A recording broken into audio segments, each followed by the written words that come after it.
Hi everybody, this is Mrs. Ellsworth, and I'm going to go over this assignment that I gave you. Um,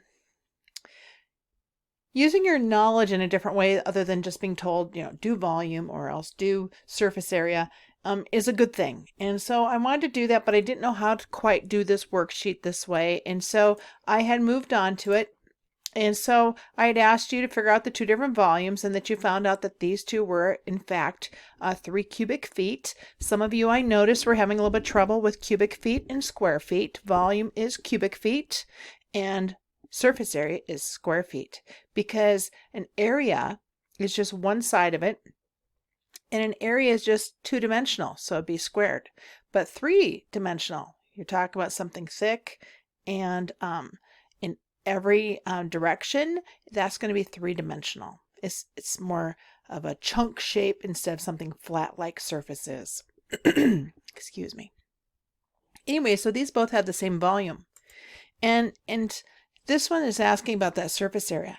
Now the surface area, you guys should know from previous years that the more square shaped it is or the more cubic it is, the less surface area it is. So if you were going to be looking at this one and you would decide, hey, I'm going to just go and pick this one for having the less amount of surface area, you would have been right because this one is more of a cubic shape. It's not a perfect cube though, is it? And to get perfect cubes, it does take some thinking about it. So you know that this right here has a volume of 3 cubic feet. So if you go and take the cube root of 3 cubic feet, that means what times itself 3 times? So you kind of got to guess and check. What times itself 3 times would equal 3 cubic feet? That would tell you what a side is. And when I did with a calculator, I saw it was 1.4 and I saw a couple of you had guessed 1.5 and that was a good guess when you're looking at this. And so those were excellent estimations. Anyway, so something I was hoping that you would remember that the more cubic shape that it is, the less surface area it has when they got the same volume. Okay. Now, then I also thought, well, let's talk about composite. Then I had a couple of comments on the comment line. They're saying, you're saying that this is 22.6 feet and 22.5 feet. No, this is 22 feet and this right here is a half of a foot. So it's 22.5 feet. Okay, so there's an 8-foot high wall. So it'd be 8 foot times 22.5 feet. Okay, so 22, got to turn my calculator on, 22.5 times 8 equals 180 square feet. 180 square feet. So how much is this? This one would be 15 square feet and 15 square feet. So that makes 30 square feet you have to subtract from all of it, right?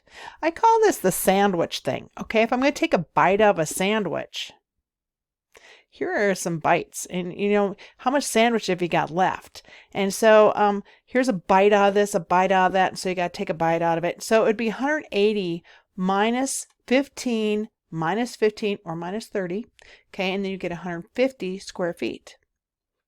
Okay, and I saw some of you guys are pretty good with that one. Okay, then the next problem, look at this. Now, this is a glass window that's got this semicircle above it. And so I went and got a semicircle here, and yes, it is a semicircle. But what is this radius?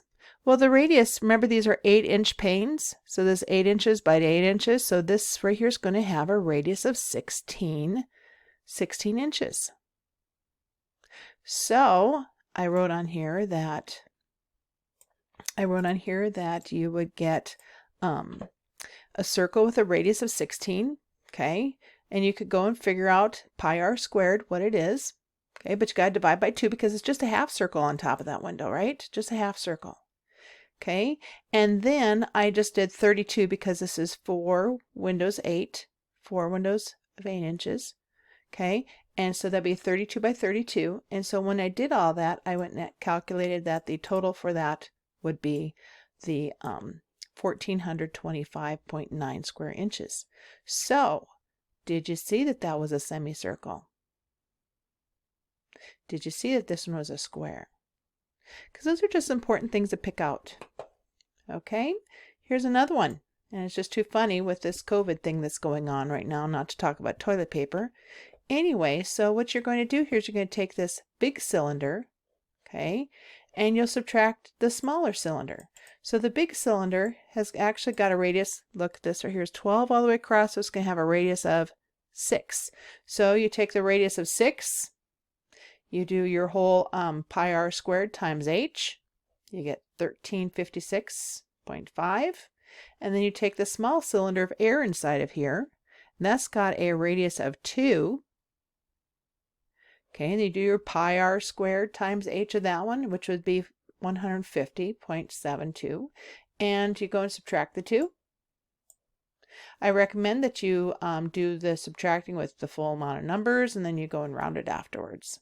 That's what we do in science all the time, and you should be doing that too. Okay, so that was what happened with that lesson, and I just wanted to see what we had. I can't wait to see the results of that tonight. And so I want to see how well we were thinking with those things. If you could apply some of that knowledge that you got, shapes, and figure out the area or else the volume of them. And so that's where we were going with that. So what I want you to do now is something kind of cool. What I want you to do now is I want you to look at some objects at your house. Okay? What kind of volume could they hold, or do they take up the space of? And I want you to do some estimation of that. So if I go and I look at this Tupperware back here, oopsie daisy, hang on. Oh, doggone it. There we go. Okay, so I just went and put these pieces of wire on here so that you can see. I went and figured out that this right here is actually 3.25 across here. So I figured out what my radius was. Okay, and so that'd be 1.5. And then it was also another 8, so it'd be 1 5/8 inch for a radius. And if you think about this other side of this one, okay, you've got 2 semicircles over here of 2 cylinders, and then you'd also have a rectangular prism inside there. So you're trying to figure out how could you estimate the volume of this. Okay, maybe I only have inches to measure with. That's up to you. What you got at home. I myself love centimeters because it's easier doing that than fractions, just doing the 1/10, 2/10 and all those. Okay, so let's look at some other objects that you could look at home that are composites. Okay, composites mean that you're kind of combining some shapes. So if I look at this flashlight here, I could say, hey, this is pretty close to a cone. Okay, and then I could also estimate a cylinder up here. Then I also look at this thing of thread. I'm sure that you've got something that might look like a spool at your house. Here is a skinnier cylinder on the inside, and then a real flat, wider cylinder on the top and on the bottom. So you could add up those 3 cylinders' volumes, and you could tell me something about them. I was also looking at my pen here. Notice how this looks like a large cylinder. I mean, I know it's got a little bit different, but I mean, we can make a good estimation of how many cubic centimeters that this is. And then this right here looks kind of like a cone. Notice how this right here looks like a cube or a rectangular prism. And on top, it looks like a short, wide little cylinder. Okay. Look at my ink pad that I've got here. This is my pen for writing online with. It's just like it's got a flat rectangular prism, and it's got another rectangular prism sitting on top of it. Okay, look at this photo frame. This actually is a very flat one. There's no grooves in here or anything like that. So I could figure out what is the volume of this photo frame minus all the glass and everything else inside of it. Because this is one rectangular prism, and then it's got a rectangular prism of air inside of it. It's like a bite, right? Or like the toilet paper, where you subtract the inside of it.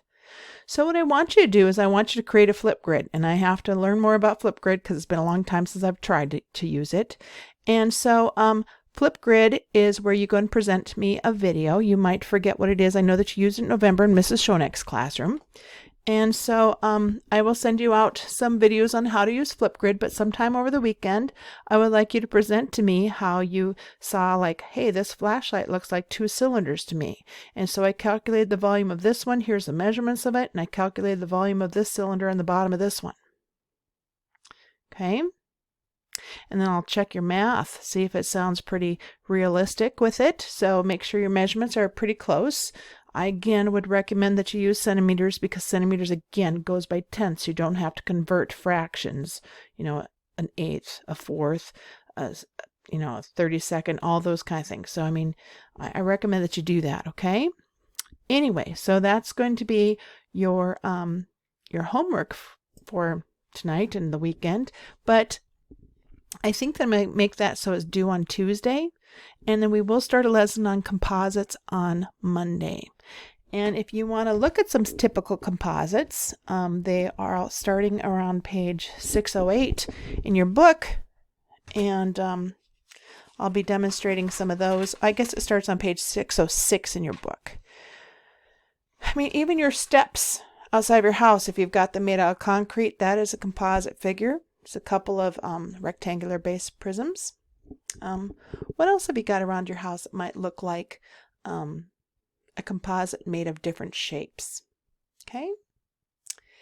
Anyway, even if you want to pick out a wall in your house and show that whole wall and show how, if you're going to paint that wall, I mean, you're not going to paint the windows or the doors, all right? So you can figure out something to show us your math, and I'd love to see a flip grid of that.